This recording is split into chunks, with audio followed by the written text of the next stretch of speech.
Assalamualaikum warahmatullahi wabarakatuh. Alhamdulillahirabbil alamin. Alhamdulillahilladzi arsala rasulahu bil huda wa dinil haqq liyudhhirahu 'ala dini kullih wa kafa billahi syahida. Asyhadu an la ilaha illallah wa asyhadu anna Muhammadan abduhu wa rasuluh. Allahumma shalli ala sayyidina Muhammad wa ala ali sayyidina Muhammad. Rabbi shrahli sadri wa yassirli amri wahlul 'uqdatam min lisani yafqahu qawli. Rabbi zidna ilma warzuqna fahma. Ibu-ibu sekalian yang dimuliakan Allah, alhamdulillah pada sore hari ini meskipun mungkin di antara kita hari ini tadi penuh dengan beragam aktivitas yang bermacam-macam. Saya sendiri baru siap duduk di sini ya menjelang jam 4 dan kebetulan hari ini Ibu Aini karena terlambat hadir, kita tidak tunggu karena keterbatasan waktu. Kalau memang menunggu beliau khawatir nanti materi tidak bisa tersampaikan dengan selesai. Jadi alhamdulillah pada sore hari ini kita masih diberikan oleh Allah kemudahan, kesempatan untuk istiqomah, untuk tetap iya, boleh. Alhamdulillah pada sore hari ini kita bisa hadir kembali melanjutkan apa yang menjadi komitmen kita mengkaji Islam sebagai jalan hidup agar membantu kita, memudahkan kita untuk semakin kuat dalam taat. Dari mana kekuatan itu? Dari kesadaran yang lahir dari pemahaman yang kita miliki, karena kita melakukan aktivitas mengkaji sakofa-sakofa Islam, penjelasan-penjelasan Islam, hukum-hukumnya yang membuat kita akhirnya tertunjuki jalan yang benar dari jalan yang keliru, mana yang baik dari mana yang buruk, mana yang itu insya Allah akan mengantarkan kepada keridhaan Allah dan mana yang akan mengantarkan kepada kemurkaan Allah. Semoga kesempatan ini tidak lupa untuk senantiasa kita syukuri ya, sebagai sebuah kenikmatan yang luar biasa yang diberikan oleh Allah pada kita, dan semoga dengannya kita dicatat oleh Allah sebagai hambanya yang pandai bersyukur.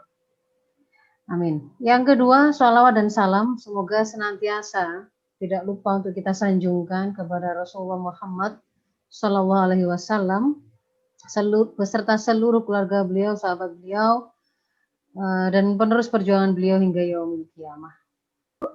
Hari ini kita akan melanjutkan apa yang menjadi kajian kita pada sore Jumat yang lalu, yang kalau di pekan lalu kita membahas dari sudut pandang atau kejadiannya, itu perspektif kita memandang anak sebagai fakta yang hendak kita jadikan acuan dalam menyikapi. Sementara kalau hari ini kita akan semacam menasihati diri sendiri begitu ya, semacam menasihati diri sendiri. Kita melakukan introspeksi ke dalam, melakukan muhasabah, melakukan kontemplasi terkait dengan bagaimana sekiranya kalau kemudian kita terlanjur melakukan kesalahan kepada anak. Kalau pekan lalu, Jumat yang lalu kita membahas ketika Ananda terlanjur dalam tanda kurung bermasalah, jadi sudah kadung bermasalah, lalu bagaimana, apa yang bisa kita lakukan untuk memperbaiki kondisi anak, gitu ya. Nah, yang kemudian ternyata sering kita temukan adalah ketika orang tua itu banyak melakukan kesalahan dan kemudian dia menyadarinya itu terlambat, itu ternyata untuk membangkitkan semangat dan irodahnya, kehendaknya untuk kemudian bangkit memperbaiki keadaan dimulai dari dirinya, itu ternyata tidak semudah membalik telapak tangan. Karena ada kalanya kemudian kesalahan yang dilakukan oleh orang tua itu ternyata sudah terlanjur membuat pengaruh yang besar, yang tidak baik bagi anak. Kadang itu mengantarkan kepada mencederai kepribadiannya, psikisnya, akalnya, sampai pada fisiknya. Sampai kemudian kadang-kadang sampai mengantarkan kepada permusuhan antar orang tua dan anak, dan seterusnya. Nah, ketika kemudian orang tua di belakang hari itu mulai melakukan aktivitas memperbaiki diri dan mulai mengkaji ilmu-ilmu Islam yang kemudian menjadi petunjuk, ternyata kemudian dia mendapatkan kesadaran tersebut dan menyesal. Kalau sudah kemudian penyesalan ini tuh mengantarkan pada sebuah situasi yang kadang-kadang itu membuat mereka merasa sangat terpuruk sebagai orang tua, merasa gagal total, merasa punya kesalahan yang tidak bisa dibayar. Kalau keadaan itu sudah seperti itu, apa yang kemudian harus kita miliki, mindset dan sikap mental yang seperti apa yang kemudian harus ada pada setiap orang tua. Jadi saya beri judul pada hari ini, Ibu, bahasan kita adalah ketika kita orang tua terlanjur berbuat salah, terlanjur melakukan kesalahan. Nah, yang pertama, kita paham bahwa semua manusia pasti pernah melakukan kesalahan. Tidak ada manusia biasa yang tidak pernah melakukan kesalahan. Bahkan Rasul pun itu tidak maksum kalau terkait dengan hal memilih sesuatu yang terbaik, bukan melakukan kesalahan, tapi ada kalanya kemudian beliau juga diingatkan oleh Allah ketika dipandang belum melakukan yang terbaik, meskipun ada sama-sama keadaan yang itu oleh syarak dipandang sebagai sebuah kebolehan, ya, dibolehkan secara syarak. Tapi kalau untuk Nabi memang mereka harus maksum, mereka tidak boleh melakukan kesalahan. Tapi kalau manusia biasa itu pasti pernah melakukan kesalahan. Termasuk yang paling wajar dan akan sangat banyak kemudian melakukan kesalahan adalah orang tua kepada anak-anak mereka. Bayangkan mereka itu adalah orang yang memiliki posisi dibandingkan anak itu kan lebih superior ya, senior dalam hal umur, pengalaman, kekuatan fisik, apapun itu pasti dia lebih unggul. Sementara kemudian anak-anak itu ada dalam tangan dan pengasuhan mereka, tanggung jawab mereka, pengasuhan mereka. Pada waktu kemudian kita yang merasa memiliki suara lebih keras daripada anak kita, ayunan tangan yang lebih kuat daripada anak kita, merasa pengetahuan lebih banyak daripada anak kita, itu kemudian seringkali tanpa mungkin disadari, mungkin juga tidak, bisa jadi kita melakukan kesalahan sepanjang kita melakukan pengasuhan, pemeliharaan, mendidik dan membesarkan anak kita. Bentuk kesalahan yang mungkin kita lakukan bisa jadi bervariasi, mulai dari yang ringan sampai yang mengakibatkan kerusakan fatal pada anak. Kalau kemudian kita coba listkan begitu bentuk-bentuk kesalahannya itu, yang pertama adalah adanya pengabaian pemenuhan hak syar'i anak. Anak itu punya hak apa saja yang itu ditetapkan oleh syarak. Bahwa dia tidak boleh dibunuh, bahwa dia tidak boleh dicederai, bahwa dia harus dijaga fitrahnya, bahwa dia harus dididik dengan pendidikan terbaik. Itu adalah hak-hak syarak yang diberikan oleh hak anak yang diberikan oleh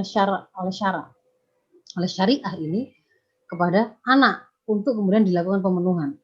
Ada pemenuhan ini yang tanggung jawabnya dilakukan oleh orang tuanya, ada orang-orang dewasa di sekitarnya, bahkan hingga ada yang itu hanya bisa dipenuhi oleh negara atau pemegang kekuasaan yang mengatur kehidupan bermasyarakat tempat di mana anak itu tinggal. Yang berikutnya mungkin terkait dengan pengabaian secara spesifik, pengabaian pemenuhan kewajiban pengasuhan dan pendidikan anak. Ada abai, ya dididik sih, tapi ternyata kurang melakukan yang terbaik. Dilakukan pengasuhan sih, tapi ala kadarnya. Ada anak diasuh dengan makanan-makanan yang sama sekali tidak sehat untuk dirinya, tidak bergizi. Sejak bayi dicekoki dengan makanan-makanan instan misalkan. Pendidikan juga demikian. Pokoknya diupayakan Diupayakan ada pendidikan, tetapi orang tua ternyata melakukan pengabaian dengan menjadikan guru lain atau sekolah itu semacam tempat laundry begitu ya. Dia siap mengirimkan pakaian kotor, nanti berharap pulang berapa hari kemudian, beberapa waktu kemudian bisa dia ambil kembali cuciannya itu dalam keadaan bersih. Dia berharap menitipkan ke guru lain, padahal dia tidak melakukan kewajibannya sebagai peletak dasar pendidikan. Dia berharap guru-guru lain itu menyempurnakan kewajibannya untuk menjadi semacam tukang laundry tadi, membersihkan anaknya, mencetaknya menjadi anak yang terbaik. Ada pengabaian pemenuhan di sana. Ada orang tua yang tidak pernah mengajak bicara anaknya, ada yang tidak pernah mengajak bermain anaknya, ada yang kemudian tidak memenuhi kewajiban nafkahnya, kasih sayangnya, dan seterusnya. Yang berikutnya, tidak sekedar diabaikan tapi jelas salah.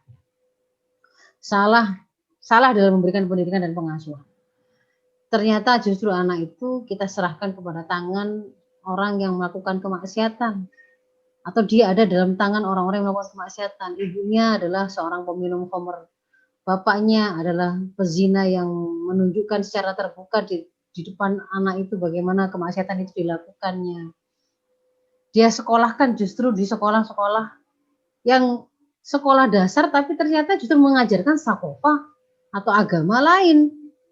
Sekolah Kristen kah, sekolah Katolik kah, atau sekolah yang lain. Itu dilakukan pendidikan tapi jelas salah, karena yang seharusnya dalam Islam itu diperintahkan kan pendidikan harus berbasis akidah Islam dalam hal konten atau kurikulumnya. Dia harus berbasis orang tua sebagai pelaku dan penanggung jawab utamanya, dan dia berbasis usia, dilakukan sesuai dengan jenjang dan tumbuh kembangnya, termasuk dalam pemilihan metode pendidikannya hingga metode meluruskan kesalahannya. Nah, ternyata kemudian lebih lanjut lagi, kesalahan itu bisa jadi lebih spesifik juga dalam hal salah ketika melakukan dan memilih metode pendidikan. Ya. Ada yang mengira mendisiplinkan anak itu adalah dengan memaksanya sejak kecil, dengan melakukan kekerasan kepada mereka, mengira bahwa mengajari agar mereka itu lebih cepat mengerti itu justru dengan berkali-kali memukulnya, mengurungnya, atau kemudian mengambil metode-metode hukuman sebagai satu-satunya pendekatan metode untuk melakukan pendidikan misalnya. Atau berikutnya salah dalam melakukan atau memilih metode meluruskan kesalahan anak, ini spesifik sudah saya bahas dalam episode yang sebelumnya ya. Ada metode meluruskan kesalahan anak yang diajarkan oleh Islam. Ternyata ketika anak itu melakukan kesalahan, kita juga meluruskan itu dengan cara yang salah, dan itu kemudian akhirnya menjadi sebuah jalur kita melakukan kesalahan pada anak. Dan ini tanpa kemudian kita bayangkan sebelumnya, mungkin bisa jadi ya, ternyata kita melakukan hal-hal yang bisa merusak dan membahayakan anak, baik dalam hal akalnya, psikisnya, dan fisiknya. Akhirnya ada anak yang sampai, kenapa kok dia menjadi anak yang gagap? Karena setiap kali dia itu melakukan kesalahan, orang tuanya itu membuat dia itu merasa ketakutan luar biasa. Takut salah ngomong, takut salah mengambil sikap, takut salah mengambil keputusan, membuat dia menjadi anak-anak yang penuh ketakutan, penuh keraguan, lemah.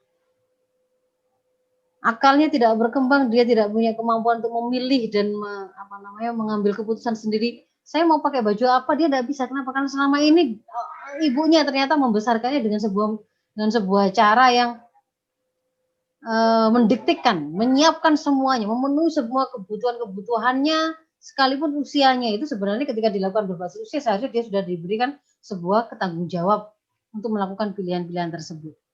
Sampai tidak ngerti bagaimana cara memakai sepatu, bagaimana pipis, dan seterusnya. Itu ya. Atau sampai pada tataran fisik ya, ada anak-anak yang kemudian kita temukan akhirnya cacat seumur hidup karena pernah disiram dengan air panas, pernah disetrika, belum luka fisik, luka psikis mereka. Ini berbagai bentuk kesalahan yang mungkin dilakukan oleh orang tua. Sampai pada hilangnya nyawa. Hari ini saya pada hilangnya nyawa. Hilangnya kehormatan, anak dirusak, masa depannya, kemuliaannya, diperkosa sendiri, dan seterusnya. Kenapa kemudian terjadi kesalahan-kesalahan tersebut? Kalau kemudian kita coba telusuri, itu bisa jadi yang pertama karena ketidaktahuan. Aspek ketidaktahuan atau mungkin tahu tapi minim sekali. Ilmu pengetahuan dan sakofah. Bedanya sakofah dan ilmu pengetahuan itu, ilmu pengetahuan ini adalah sebuah pengetahuan yang digali dari proses sains ya Bu ya, penelitian ilmiah yang sifatnya universal di seluruh dunia, dari bangsa manapun, kaum manapun, itu tidak dipengaruhi oleh satu akidah tertentu atau kepercayaan tertentu. Misalkan pengetahuan bahwa air akan mendidih pada suhu 100 derajat Celcius misalkan. Itu di mana-mana sama, mau agamanya Islam, mau Nasrani, dan seterusnya.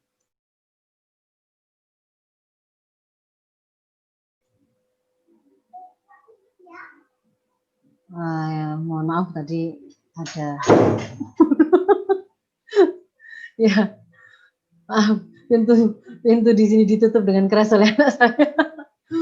Saya lanjutkan ya. Jadi kalau pengetahuan itu begitu. Kalau sakofah itu adalah informasi atau pengetahuan yang dia itu digali dari proses penukilan. Jadi diceritakan, dinukil, diambil dari satu sumber tertentu. Yang pengambilan dan kepercayaan kita kepada sumber tertentu itu sangat dipengaruhi oleh satu keyakinan tertentu. Misalkan bagaimana cara berwudu, itu diambil dari penjelasan hadis. Kenapa pun saya percaya hadis? Itu dipengaruhi oleh keyakinan saya bahwa saya itu berakidah Islam yang meyakini Allah adalah Tuhan saya, Muhammad adalah utusan dari Tuhan saya tersebut. Nah, kalau sakofa contohnya sakofa yang ghairu Islam seperti apa? Misalkan keyakinan dari teman-teman di Nasrani yang meyakini bahwa Yesus adalah juru selamat mereka, misalkan ya. Trinitas, itu sakofa. Nah, dalam hal ini, kalau kita bicara ini adalah kehidupan kita sebagai seorang keluarga muslim, orang tua muslim, ketidaktahuan atau minimnya ilmu pengetahuan dan sakofa di sini adalah yang pertama, ternyata kita tidak tahu atau minim menguasai ilmu agama Islam, sakofa Islam. Yang seharusnya ini menjadi sebuah keharusan kita menjalani hidup sesuai dengan syariat Islam, ternyata kita tidak menguasai sama sekali. Kita tidak, jangankan untuk ngajari anak itu seperti apa, kita sholat saja kita tidak tahu caranya. Cara kita misalkan berbakti pada orang tua, kita tidak ngerti apa definisinya, bagaimana caranya, bagaimana cara mendoakan orang tua, kita tidak ngerti begitu. Apalagi kemudian yang lain-lain, apapun penjelasan agama tentang segala sesuatu yang sebenarnya sangat lengkap, karena ketidaktahuan atau minimnya penguasaan sakofa tersebut oleh kita, ternyata akhirnya itu tidak, kita menjadi orang yang berjalan dalam kegelapan, tidak tertunjuki. Itu yang pertama ya, ilmu agama. Yang lain lagi adalah ternyata kita tidak menguasai juga ilmu tumbuh kembang. Ada orang tua yang tidak ngerti kalau anaknya itu baru lahir, ketika dia misalkan kesulitan minum ASI, lalu dia harus menggantinya dengan botol, itu bagaimana cara memberi minumnya, bikin susunya, memilih nipel botolnya itu ya, yang untuk dimasukkan ke mulutnya itu ya, pentil botolnya itu, apa sih istilahnya itu? Saya nggak jadi lupa. Ada sebuah kisah itu, saya pernah mengetahui ada orang tuanya sarjana, begitu ya, kedua-duanya sarjana, anaknya baru usia 7 tahun, ternyata mengalami sakit diare, dan dia ternyata kemudian tidak mau menyusu. Oleh orang tuanya diberikan minuman botol, susu botol. Sebentar kemudian anak ini dalam keadaan darurat dibawa ke rumah sakit, ternyata meninggal, dan meninggalnya bukan karena dehidrasinya, karena diare, tetapi karena paru-parunya ternyata terisi penuh dengan air susu karena salah. Dia tidak tahu bagaimana cara memberikan minuman ke anak seperti itu. Nah, ini diantara ilmu yang bukan ilmu agama tapi harus ngerti begitu loh.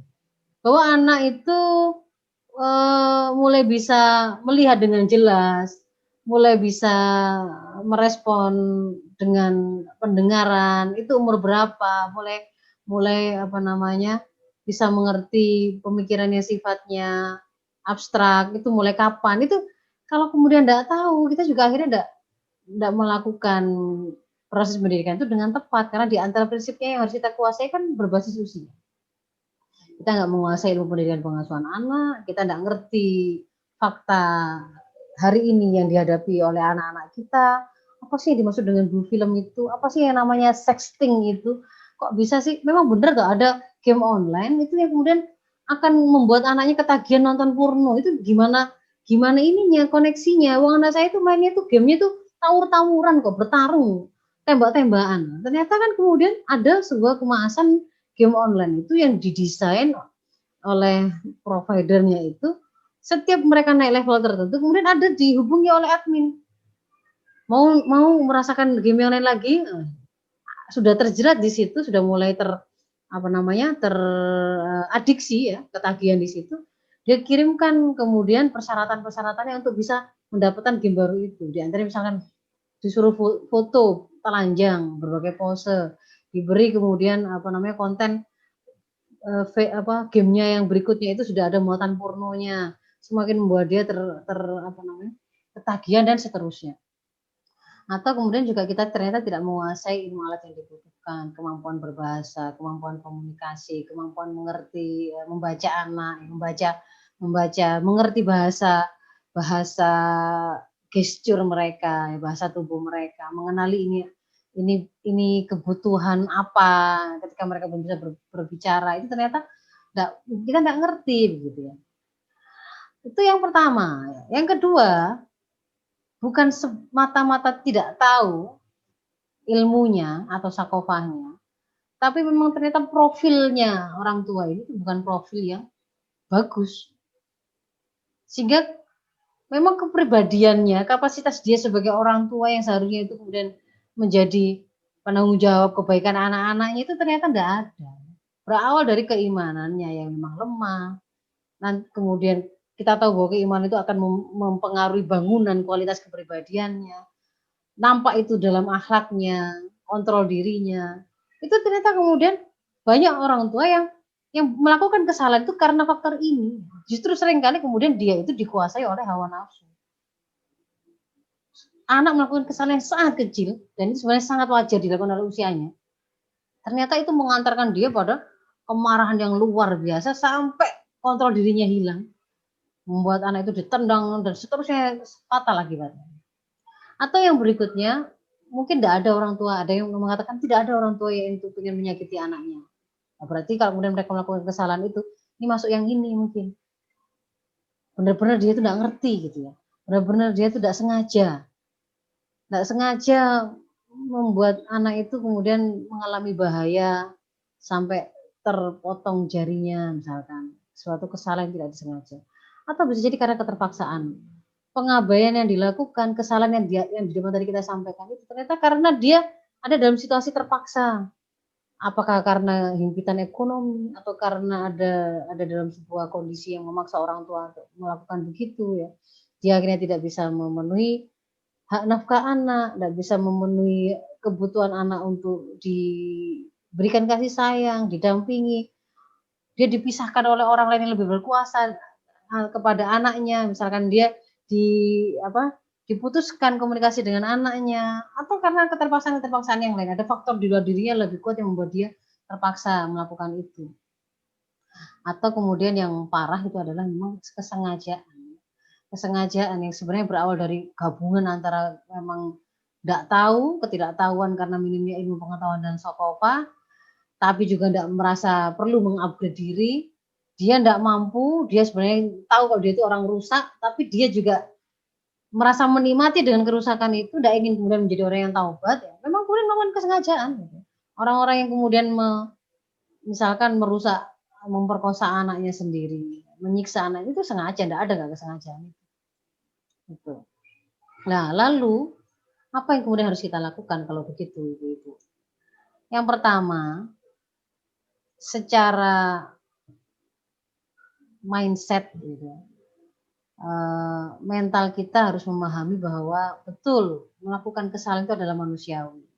Ini perlu untuk kemudian kita sampaikan agar ketika orang tua itu telah memiliki kesadaran bahwa oh iya saya sudah melakukan kesalahan, dia tidak terlalu lama kemudian terpuruk, dia kemudian tidak terjatuh dalam sebuah penyesalan yang membuat dia seperti tidak lagi bersemangat untuk memulai apapun karena merasa sudah terlalu besar kesalahannya, terlalu besar dosanya, dia tidak tahu bagaimana cara memulai memperbaikinya. Maka pahami bahwa melakukan kesalahan itu adalah manusiawi. Kalau kita pernah mendengar pepatah Arab, al-insanu mahalul khata' wa nisyan. Manusia itu tempatnya berbuat salah dan lupa, itu terinspirasi diantaranya adalah dari hadis yang disampaikan oleh Rasul yang saya tuliskan di sini. Bahwa setiap Bani Adam, setiap anak Adam itu pasti pernah berbuat salah, pasti berbuat salah. Akan tetapi, jadi yang pertama ini menunjukkan berarti memang semua orang pasti salah, tidak ada yang tidak salah. Orang biasanya. Kalau Rasul dan Nabi memang maksum. Tapi kemudian disampaikan oleh Islam wa khairul khata'in at-tawwabun. Sebaik-baik orang yang berbuat salah itu adalah yang kemudian bertaubat. Jadi ada harapan di sana bahwa kita berbuat salah semua orang juga melakukannya. Bahwa kita melakukan dosa besar semuanya juga pasti ada yang pernah melakukan dosa besar. Dan itu pun dipandang oleh Islam bukanlah orang yang baik itu yang nggak pernah berbuat salah. Nggak dikatakan begitu. Nggak dikatakan yang baik itu adalah yang nggak pernah berbuat salah. Enggak, karena itu nggak mungkin. Tetapi yang paling baik di antara orang yang berbuat salah adalah yang mereka kemudian bertaubat. Itu yang pertama. Lalu yang kedua, haram hukumnya kita berputus asa dari rahmat Allah. Tidak boleh kita berputus asa dari rahmat Allah. Bahkan Allah sendiri yang kemudian menceritakan dalam sebuah hadis qudsi betapa Allah itu sangat senang menyambut hambanya yang bertaubat itu. Seperti pakai perumpamaan ketika ada seorang laki-laki sedang dalam safar, dia membawa onta dengan penuh perlengkapan dia berperjalanan, ternyata kemudian ketika dia di dalam hutan, dia istirahat sebentar, bangun ternyata ontanya itu tadi dengan semua perlengkapan dan bekal yang dia punya itu hilang. Tentu kan dia sedih, dia kaget, dia bingung, dia mungkin mulai putus harapan begitu ya. Tapi ketika kemudian bayangkan ketika kemudian onta itu ternyata balik lagi ke dia lengkap utuh dengan bawaannya. Bagaimana rasa gembiranya? Pasti sangat gembira kan gitu ya. Nah, oleh Allah dikatakan kegembiraan Allah menyambut hamba-hambanya yang datang kepadanya untuk bertaubat. Itu lebih dari kegembiraan seorang laki-laki yang seperti itu tadi. Jadi Allah sendiri melarang kita untuk berputus asa dari rahmat Allah. La taqnatu min rahmatillah. Janganlah kalian itu berputus asa dari rahmat Allah. Sesungguhnya kalau kamu merasa dosamu itu terlalu besar, Allah itu yaghfirudz dzunuba jami'ah. Allah itu mengampuni semua dosa-dosa. Ditambah lagi dengan kalimat yang memberi kabar bahwa sesungguhnya Allah innahu huwal ghafurur rahim. Allah itu maha pengampun dan maha penyayang. Enggak usah putus asa. Kalau dosa kita merasa selautan, ampunan Allah lebih besar dari itu. Jadi benar kita menyesali kesalahan, tetapi tidak kemudian membuat kita merasa tidak ada harapan atau terpuruk. Masih ada jalan, harus ada harapan tersebut. Yang ketiga, kita wajib yakin akan ampunan Allah, karena itu juga sudah dijaminkan oleh Allah, diberikan jaminan oleh Allah dengan syarat kita memang benar-benar melakukan taubat. Jadi dari Abu Bakar, Rasulullah pernah bersabda, kalau ada gitu ya, seorang hamba yang berbuat dosa, ini bentuknya adalah penafian di depan lalu pengecualian di belakang. Ma min rajulin yudnibu dzanban tsumma yaqumu fayatatahharu tsumma yusalli tsumma yastaghfirullah illa ghafarahu Allahu lah. Tidaklah ada seorang hamba pun yang dia itu berdosa dengan membuat satu dosa tertentu. Kemudian dia berdiri, berwudu, sholat, lalu meminta ampun pada Allah, kecuali, jadi ini bentuknya benar-benar penekanan. Artinya semua yang melakukan ini, berdosa, lalu berwudu, lalu dia sholat, taubat, meminta ampun di sana, maka pasti akan Allah ampuni baginya. Niscaya Allah ampuni dosanya. Begitu. Dan bahkan kalau di Ali Imran itu, kalau ada orang yang mengira, walladzina idza fa'alu fahisyah, dia mengira dia sudah melakukan perbuatan yang fahisyah, keji. Au dzalamu anfusahum, dia telah menganiaya diri mereka sendiri. Kemudian mereka itu ingat kepada Allah dan mereka meminta ampun kepada Allah atas dosa-dosa mereka. Maka kalau bukan Allah yang mengampuni itu siapa? Allah yang akan mengampuni. Allah yang akan mengampuni semua dosa-dosa hamba yang apakah itu sudah berbuat keji. Misalnya keji itu apa? Kalau di dalam Quran itu diantaranya kan wala taqrabuz zina innahu kana fahisyah wa sa'a sabila, kan gitu kan ya. Janganlah kalian mendekati perbuatan zina karena sesungguhnya zina itu seburuk-buruk jalan dan perbuatan keji dan seburuk-buruk jalan. Misalkan ini dosanya karena berbuat zina. Ternyata di sini Allah menunjukkan ada orang yang berbuat keji atau melakukan kezaliman. Itu kalau kemudian dia mau meminta ampun kepada Allah, tetap akan diampuni oleh Allah. Lalu yang berikutnya, kalau kemudian sudah, oh ya, saya salah, tapi saya tidak akan terpuruk karena Allah itu maha luas ampunannya. Semua orang pernah melakukan kesalahan. Saya tidak boleh berputus asa dari rahmat Allah. Saya yakin Allah pasti akan mengampuni saya kalau saya melakukan taubat. Maka yang keempat adalah lakukan taubat dengan taubatan nasuha. Taubatan nasuha, taubat itu balik lagi, kembali. Dari apa? Dari habis salah, dosa, menuju kepada ketaatan. Untuk bisa dikatakan itu menjadi taubat yang nasuha, itu harus ada 4 ini terpenuhi. Pertama, harus mengakui kesalahan atau dosa yang sudah dilakukan. Yang kedua, menyesal, benar-benar menyesal. Memang harus ada penyesalan ini. Kalau kemudian tidak ada penyesalan ini, itu dipertanyakan. Melakukan sesuatu yang tidak layak kok kemudian dia merasa ringan, tidak bisa. Jadi ada penyesalan. Dan yang ketiga, berhenti seketika dan tidak akan mengulangi lagi. Dan yang keempat, kalau kemudian berkaitan dengan hak anak Adam, maka harus mengembalikan hak orang yang dilanggar tersebut, meminta ikhlas dan ridho dari mereka yang tersakiti. Maka yang berikutnya, ini adalah saya sertakan satu slide untuk menjelaskan keutamaan taubat nasuha ini untuk lebih menyemangati begitu Bu ya. Untuk lebih membuat kita yang merasa banyak melakukan kesalahan itu lebih semangat lagi, lebih yakin lagi bahwa taubat nasuha itu memang wajib kita lakukan dan itu akan menjadi jalan kebaikan bagi kita. Dengan taubat itu, dosa-dosa kita itu akan dihapus seolah-olah kita tidak pernah melakukan dosa. Sampai pada level seperti itu. Bisa dimaafkan sampai dihapuskan semua dosa-dosa yang pernah ada. Dengan taubat itu Allah akan mengganti kejelekan kita dan kebaikan. Kita pernah memukul anak, itu kejelekan. Nanti ketika kita melakukan taubat, Allah akan berikan ganti itu dan kebaikan. Mungkin kita diberikan kelembutan hati, kesabaran yang lebih luas, dan seterusnya. Tadi dari ketidaktahuan menjadi memiliki pengetahuan atau kefakihan akan mengantarkan kita kepada kesuksesan, keberuntungan. Kemudian ini akan menjadi jalan menuju surga dan menjadi penghalang dari neraka. Taubat. Lalu yang berikutnya akan membersihkan hati, menghapuskan dosa dan akan membuat Allah itu ridho. Jadi taubat, jangan ragu-ragu untuk taubat. Nah, yang berikutnya setelah 4 item taubat itu harus kita penuhi. Karena kita tadi sudah paham di antara celah yang menjadi sebab kita banyak melakukan kesalahan itu karena ketidaktahuan kita atau minimnya pengetahuan yang kita punya. Maka yang berikutnya adalah setelah mengikuti pertaubatan kita itu adalah kita harus mempelajari Islam sebagai jalan hidup kita agar tidak mengulangi kesalahan yang sama. Kalau kesalahan sebelum itu karena ketidaktahuan, supaya tidak terulang, maka harus mempelajari Islam sebagai jalan hidup.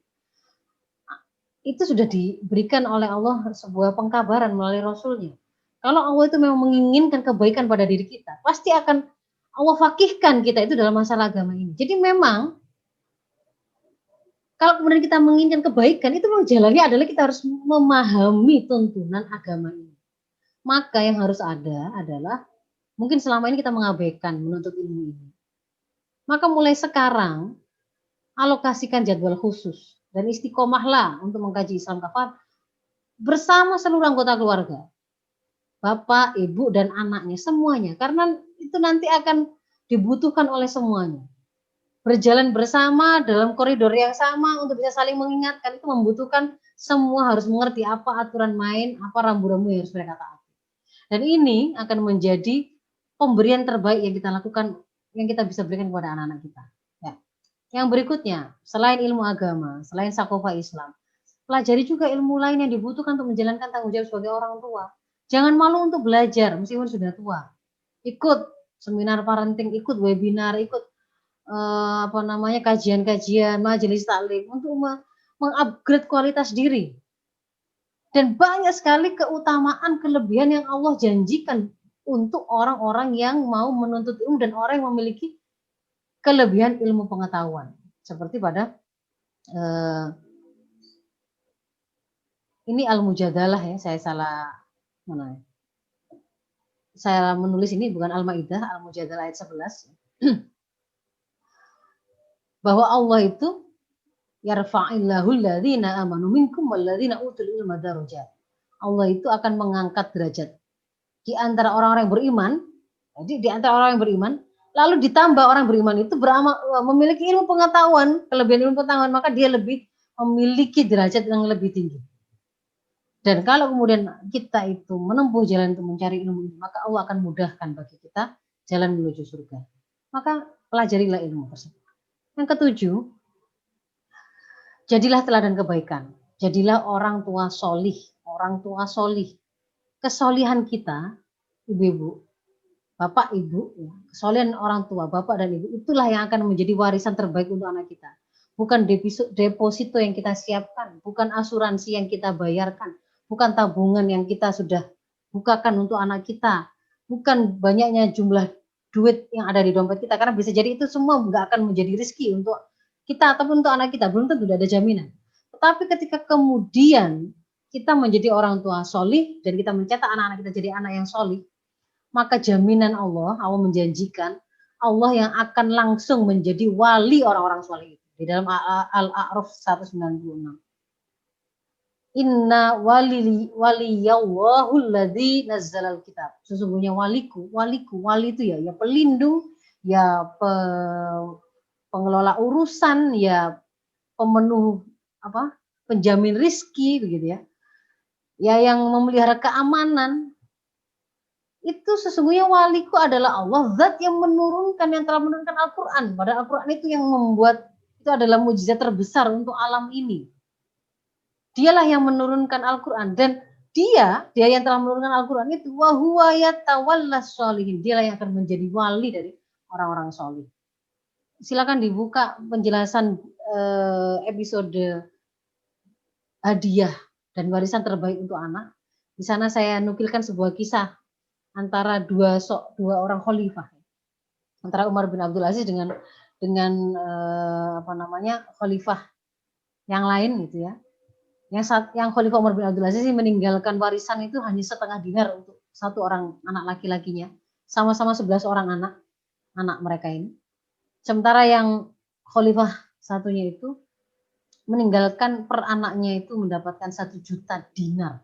1 juta dinar melawan atau dibanding dengan setengah dinar. Tetapi yang terjadi kemudian ternyata yang ditinggali 1 juta dinar itu sebentar kemudian terlihat sebagai pengemis di jalan-jalan, sementara yang ditinggalkan setengah dinar karena Umar bin Abdul Aziz hanya menjadikan kesolihan itu sebagai warisan terbaik, karena keyakinan beliau kalau anak saya solih maka Allah yang akan jadi walinya, maka sudah cukup, tidak akan membutuhkan siapapun lagi. Tapi seandainya kemudian anak saya itu tidak solih, saya tidak perlu membantu ketidaksolihan mereka itu dengan meninggalkan tambahan harta. Dan itu yang kemudian ternyata kita temukan, justru kesolihan yang diwariskan oleh Umar bin Abdul Aziz ini mengantarkan anak-anaknya itu tercukupi rizkinya, bahkan kemudian beberapa kali melakukan sodako atau mengeluarkan harta yang dibelanjakan untuk membiayai jihad fisabilillah itu luar biasa besarnya. Lalu yang berikutnya, jadilah orang tua yang powerful, yang punya pengaruh gitu ya. Mungkin kita merasa saya nyuruh ini anak yang nggak dengerin. Saya memberi nasihat begini itu ya kayaknya tuh keluar masuk ke telinga kanan, keluar telinga kiri. Nggak didengerin, nggak ada pengaruhnya, nggak ngefek. Kayaknya dia ada kemarin yang konsultasi ke saya itu mengatakan di rumah itu kayaknya saya nggak dianggap. Anak saya itu membuat aturan main sendiri. Sepertinya saya itu nggak dianggap sebagai orang tua.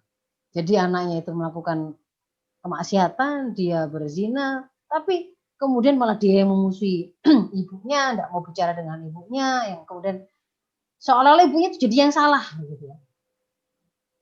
Tidak dianggap ada. Itu kenapa? Nah, ini ada beberapa tipsnya ya untuk diketahui bagaimana supaya kita bisa menjadi orang tua yang berpengaruh. Ini juga sekaligus menjawab kapan hari pertanyaannya Bu yang dari Perancis tadi siapa? Bu saya lupa. Ya, tentang bagaimana supaya kita itu berpengaruh gitu ya kalimat-kalimat kita. Yang pertama adalah ini diambil pelajarannya dari kaidah Arab ya, kaidah bahasa Arab. An-nasu atba'a man ghalaba. Manusia itu punya kecenderungan akan mengikuti siapa yang lebih kuat, lebih dominan, lebih solih, lebih pintar, lebih banyak jasa terhadapnya.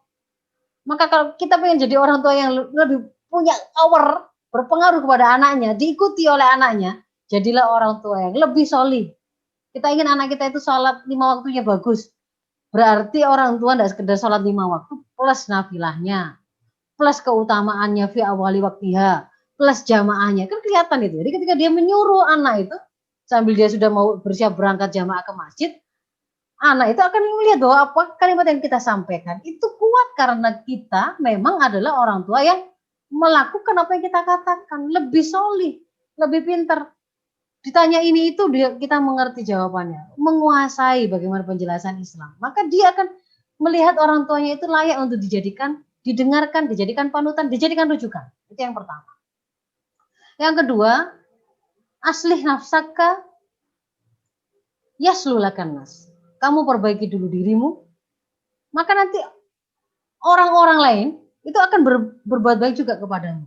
Nah, kalau kemudian kita kembalikan ini pada diri kita, kok anak saya kok nggak berbuat baik pada saya? Mungkin anak-anak itu tidak melihat kita itu memperbaiki diri. Kita ada kesalahan-kesalahan, ada banyak lisannya itu banyak yang tidak terjaga, sering gosip, sering ngamuk-ngamuk, sering mengobrol nasihat, tapi anak kita tidak melihat ibu, bapak tidak terlihat memperbaiki diri gitu, untuk kemudian menjadi orang yang lebih baik. Lalu kenapa pun saya harus berbuat baik pada ibu begitu, pada bapak? Itu akan terlihatnya seperti itu. Kurang dilihat oleh anak bahwa kita itu berusaha mengawali kebaikan itu ya memang dari diri kita. Lalu yang ketiga adalah qimatul mar'i biqadri ma yuhsinuhu. Nilai seseorang itu memang bisa sangat dipengaruhi dan ditentukan oleh seberapa banyak kebaikan yang bisa dia kerjakan. Semakin banyak kita itu mengukir kebersamaan dengan ananda, sehingga akhirnya kita sering menemukan masa-masa di mana dia terpuruk, dia bingung, dia menghadapi masalah, lalu kemudian dia lari ke kita dan kita membantu memberikan jawabannya. Ketika dia pernah dibully oleh temannya, ketika dia pernah diisolasi, tidak disapa oleh temannya, diisolir oleh temannya, nggak punya teman, atau dia pernah mengalami kekerasan, atau dia kemudian pernah melakukan kesalahan yang membuat dia itu sangat terpuruk, misalkan menangis, sedih, tapi dia kemudian menemukan ada kita di situ yang siap mendengarkannya, memberikan arahan, menenangkannya, memberikan jawaban bagaimana kemudian jalan keluar dari persoalan yang dia lakukan, maka itu akan menjadi tabungan memori kebaikan yang akan membuat nilai kita di mata sang anak itu akan semakin kuat. Tapi kalau kemudian bertemu saja tidak, dekat saja tidak, sehingga banyak sekali momen-momen sebenarnya anak itu ada pada masa membutuhkan kita itu lewat, tidak sempat terukir, tidak sempat menjadi pengalaman kita mengukir kebaikan dan tabungan kebaikan kita pada diri anak. Maka sama dengan itu. Ada sebuah kisah ibu-ibu. Ini dulu ketika zaman saya masih kuliah kedokteran ya, pada waktu masih masuk di dalam bagian jiwa. Nah, ada seorang anak yang dia itu, jadi ada ibu yang mengadukan anaknya itu nggak hormat sama dia, pokoknya kayak nggak terlalu menyayangi dia. Yang disayangi itu si mboknya itu pembantunya. Ternyata kemudian ketika dicek, di cross konfirmasi kepada sang anak itu bagaimana ya, dia mengatakan bagaimana saya itu mencoba mengingat-ingat memori saya tentang ibu saya. Nggak ada yang bisa saya hadirkan. Ketika saya sakit, pada waktu kecil, yang mendampingi saya, memberi minum obat saya, mengompres saya, memijati saya, menenangkan saya, tangisan saya, itu yang dia ingat ya Simbo. Gitu. Ketika kemudian dia pernah bertengkar sama teman, dia nangis pulang siang, yang dia temukan untuk kemudian dia dibantu menenangkan diri, diberi arahan, itu ya Simbo itu. Sampai kemudian ketika dia mau menikah pun, yang kemudian memberi nasihat bagaimana ke depan itu ya Simbo itu. Dia mencoba memutar memori tentang di mana ibunya, di mana bapaknya, dia tidak temukan itu. Sehingga kemudian dia mengatakan, lalu bagaimana saya mau kemudian memposisikan seperti sangat mencintai lebih daripada simbolnya itu. Jadi bukan kemudian hendak menunjukkan berarti ini adalah yang benar, tidak, tetapi adalah sangat wajar kalau kemudian seseorang itu termasuk pengaruhnya dan nilainya pada diri orang lain itu akan sangat ditentukan juga atau dipengaruhi oleh seberapa banyak kebaikan yang kemudian pernah dia ukir pada orang tersebut. Yang berikutnya, karena keburukan, mungkin kesalahan yang kita lakukan, kemaksiatan yang kita lakukan itu karena kita masih makan harta yang haram dan kita memberikan makanan kepada anak-anak kita dengan harta yang haram. Karena harta haram itu akan menuntut untuk dibelanjakan, mengantarkan badan kita, tubuh kita itu untuk berjalan di atas keharaman yang akan mengantarkan kepada neraka. Sesuatu yang tumbuh, berkembang dari sesuatu yang haram akan berhak dibakar dalam api neraka. Maka kalau ingin memutuskan mata rantai kerusakan yang kita lakukan, kemaksiatan yang kita lakukan, bersihkan harta kita semuanya dari harta yang haram. Lalu yang berikutnya, ini adalah termasuk implementasi dari taubat yang kita lakukan tadi. Akui kesalahan kita pada anak, minta maaflah dengan penuh kerendahan hati, begitu ya. Mengakui kalau ada kesalahan, sampaikan dengan jelas kesalahan kita, kelemahan kita. Kita mohon keridhaan dari anak kita untuk memaafkan. Insya Allah anak kita itu, kalau kita lakukan itu, dia akan luluh, Ibu. Yang tadi saya katakan, ada ibu yang mengkonsultasikan, seperti anak saya itu nggak ngereken saya, nggak nganggap saya gitu ya. Ketika kemudian berhasil ngajak ngomong anaknya dan meminta maaf, meskipun anak itu tidak menjawab, anaknya tidak menjawab sepatah kata pun, tapi hanya menangis. Saya katakan, saya jawab alhamdulillah. Semoga itu adalah bukti kebaikan, ada kebaikan yang masih ada di dalam sang anak, dan air mata itu menunjukkan dia mengerti kalimat ibunya, kalimat orang tuanya. Dia mengerti bahwa ibunya memang ada kesalahan, tapi dia juga bisa jadi mengerti bahwa dia ada kesalahan. Penyesalan mungkin itu yang akan kemudian melahirkan air mata yang keluar dari dirinya. Pun sebaliknya ibu-ibu, bapak ibu, kalau nanti transfer atau menyampaikan ke suami, maafkan dan ikhlaskan juga semua kesalahan anak-anak kita. Lalu bangun komitmen bersama untuk memperbaiki keadaan ke depan. Termasuk di dalamnya lakukan ikhtiar terbaik ya, dengan menyelesaikan, melibatkan pakar-pakar atau ahli yang mengerti situasi itu, bikin programnya, jalani bersama. Lalu yang berikutnya, jangan sampai terulang ke depan, gitu ya. Kita tidak dekat dengan anak, maka dekatlah dengan Ananda. Dekatlah dengan Ananda, baik secara fisik, baik secara emosi, baik dalam doa-doa kita. Ada kalanya bisa jadi kita tidak bisa memenuhi kedekatan ini. Kalau kemudian ketidakbisaan kita itu karena kita melakukan kebaikan yang lain yang tidak bisa digantikan oleh orang lain, Allah akan memberikan jalan keluar yang sendiri.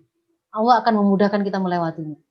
Seperti kisah Nabi Ibrahim yang dia harus berpisah dan meninggalkan anaknya di gurun pasir yang tandus bersama istrinya, sendirian saja, tidak ada siapa-siapa. Tapi meskipun jauh, long distance relationship, hubungan jarak jauh, tetapi begitu kemudian orang tua yang tadi Ibrahim menyampaikan satu perintah Allah untuk mengorbankan Ismail, ternyata anak itu senantiasa dalam keadaan solih, karena sambung terus kalau kita belajar dari Al-Quran.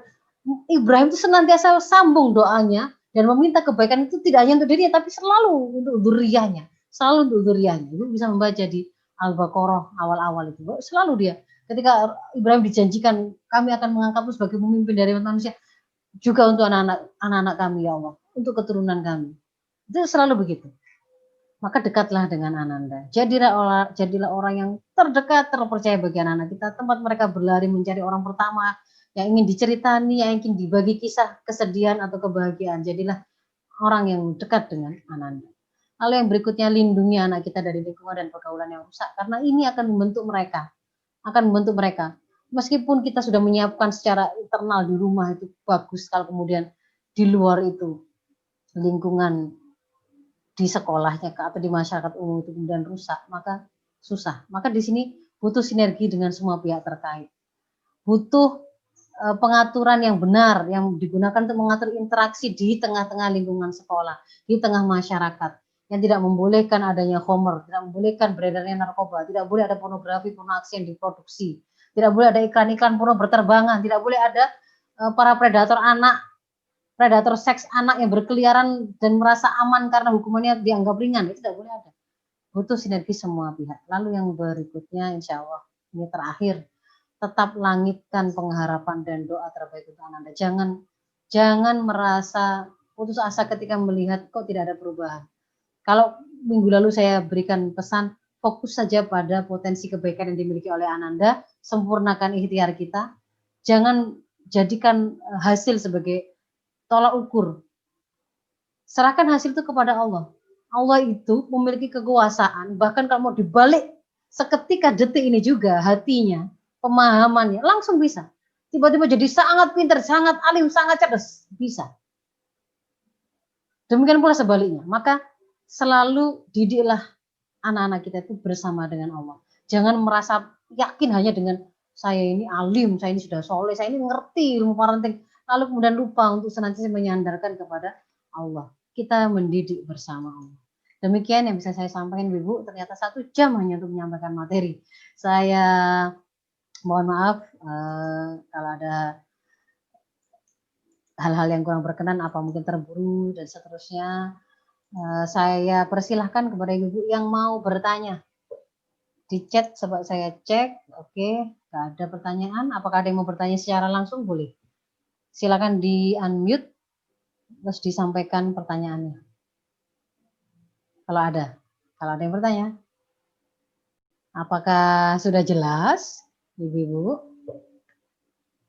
Boleh. Silakan. Ini Us, lagi ya. Introspeksi diri Us. Ya, Ibu Kholisatul. Dari mana? Iya.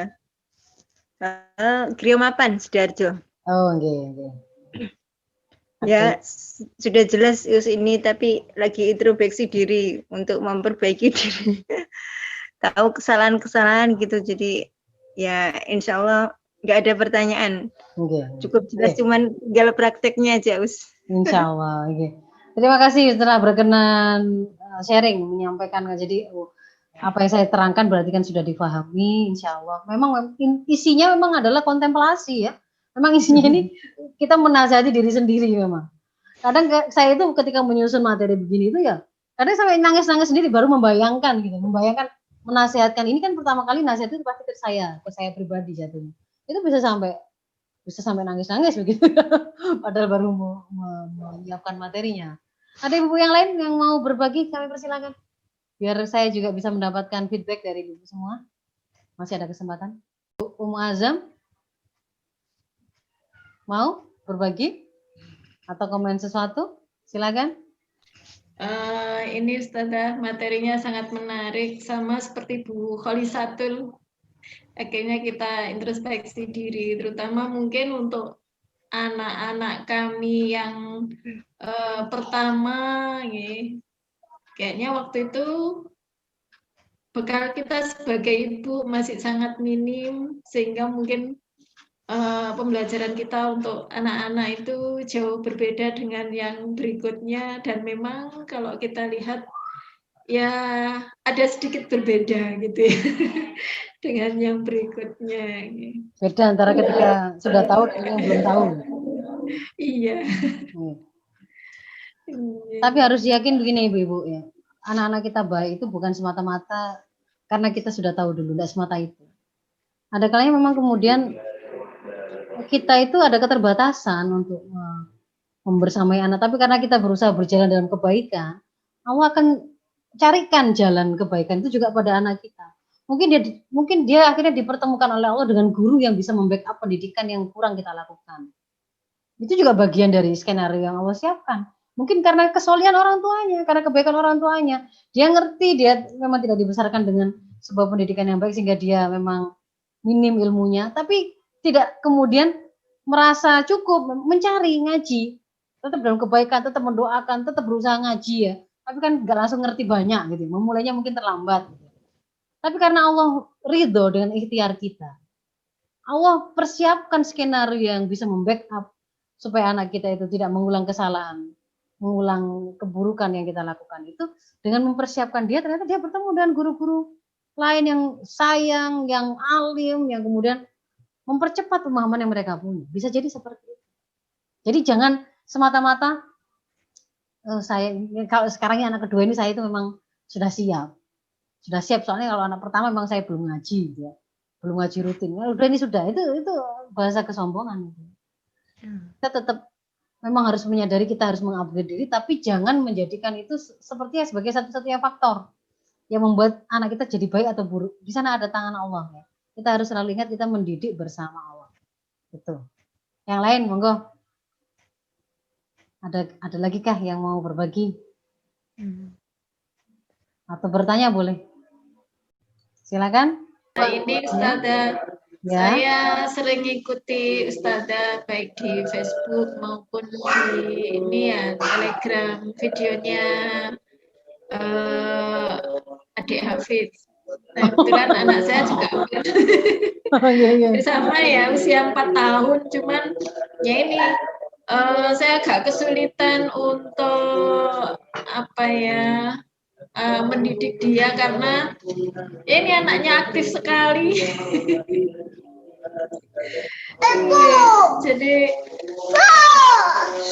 Jadi gini, silakan di mute dulu. Silakan di mute insya Allah. Jadi gini, contoh cara membaca fokus pada potensi baik itu adalah, jangan tadi kan bilang anak saya itu aktif sekali. Gitu. Itu bisa kita sampaikan dengan nada, itu kita pandang sebagai kelebihan, itu bisa kita pandang sebagai sebuah kekurangan atau masalah. Nah, yang kita diajarkan itu fokuslah pada kelebihan. Sebenarnya anak saya aktif sekali itu menunjukkan kecerdasan, menunjukkan dia itu sehat badannya, ya kan, berarti kan menunjukkan dia itu punya inisiatif untuk bisa bergerak ke sana sini, melakukan ini itu dan seterusnya. Keinginan tahuannya tinggi, eksplorasinya tinggi, ya tinggal dibersamai saja. Memang apa yang kemudian saya sharingkan bersama Ananda Hafid, alhamdulillah hari ini dia berulang tahun yang kelima, umurnya persis 5 tahun hari ini. Semoga Ananda Hafid dan putra-putri ibu semua menjadi anak-anak solih-solihah, qurrata a'yun, muttaqina imama, anak-anak yang barokah, anak-anak yang akan mengantarkan pada membawa kemuliaan orang tuanya di sisi Allah dunia akhirat ya. Amin. Jadi sengaja memang saya melakukan sharing itu untuk ngasih contoh realnya gitu loh. Kalau bagaimana kalau teori, kalau kemudian dilaksanakan dalam aplikasi sehari-hari. Makanya kan mulai dari hal yang remeh sampai yang mungkin tidak pernah dilakukan, saya ambilkan contoh di situ. Ngajari nuang ya, ngajari anak nuang itu saya pernah sharingkan tentang itu. Ketika saya mengajarkan Hafid tentang memahami Al-Quran, tafsir Al-Quran, itu juga saya sampaikan di situ karena memang biar dapat contoh langsung gitu ya, contoh hidup. Apakah kemudian di situ tidak ada tantangan yang ada, tapi sudah supaya kita tidak merasa kayaknya masalah kita besar dan putus asa, fokus saja pada kelebihannya. Kalau misalkan pada anak saya yang Hafid itu, contohnya, kalau saya memandang dia terlalu banyak omong, dia terlalu banyak tanya, dia terlalu semuanya ditanyakan ya, dia terlalu pintar misalnya begitu ya. Kita menganggapnya sebagai sebuah kekurangan gitu ya. mungkin dia baru bertanya, sudah kita bertanya begitu. Tapi kalau kemudian kita menganggap itu sebagai sebuah kelebihan, alhamdulillah. Akhirnya kan memacu, saya harus belajar lebih banyak, berarti saya harus menyediakan sarana prasarana pendidikan lebih bagus, harus kemudian mulai bisa ditargetkan itu dinaikkan lagi ini inputnya. Itu tergantung kepada masing-masing anak. Tinggal dilihat secara positif. Jadikan itu sebagai kita lihat itu ada potensi kebaikan apa yang dia punya. Maka legitkan kelebihannya. Kalau kemudian ada kekurangan, bantu dia mengatasinya. Itu pada prinsipnya seperti itu. Nanti mungkin kalau kapan-kapan dibutuhkan topik tersendiri, misalnya ya, perlu dibahaskan tersendiri tentang karakter-karakter anak tertentu yang misalkan dianggap bermasalah, mungkin akan kita angkat tersendiri. Saya kira begitu Ibu-Ibu, saya kira bisa kita cukupkan pertemuan kita pada sore hari ini. Ya. Terima kasih atas kehadirannya, semoga tetap istiqomah. Nanti tetap akan kami rekam untuk kemudian di-share, karena ada kalanya ada yang kesulitan masuk ke Zoom, tapi menyimak di YouTube-nya. Ya. Jadi tetap hadir, kalau ingin berkomunikasi langsung ya berarti hadir di Zoom ini. Saya mohon maaf kalau ada hal yang kurang berkenan dan atas segala kekurangan. Afu minkum ihdinas siratal mustaqim. Assalamualaikum warahmatullahi wabarakatuh.